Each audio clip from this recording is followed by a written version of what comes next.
Welcome back to our How-To Permissions series. In this video, we're looking at general element permissions.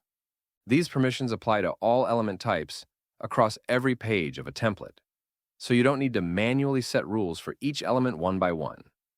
It's a great way to lock down a full design quickly.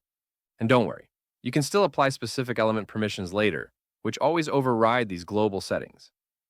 We'll cover that in the next video.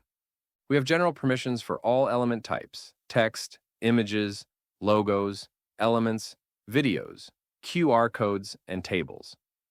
Let's start with text permissions. They're divided into two categories: element control and edit options. Element control is about structure and movement. You can allow users to move, rotate, duplicate, delete, or add new text boxes. Edit options are all about content and style. You decide whether users can change the text itself, resize boxes, change colors, highlight, adjust opacity, alignment, spacing, font size, or font type. Practically every aspect of text formatting.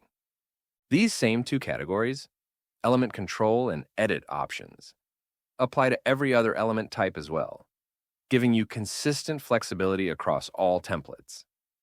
In the next video, we'll dive into specific element permissions and how they override general ones for precise customization. Remember, permissions are not just about control. They're about brand protection, compliance, and simplicity.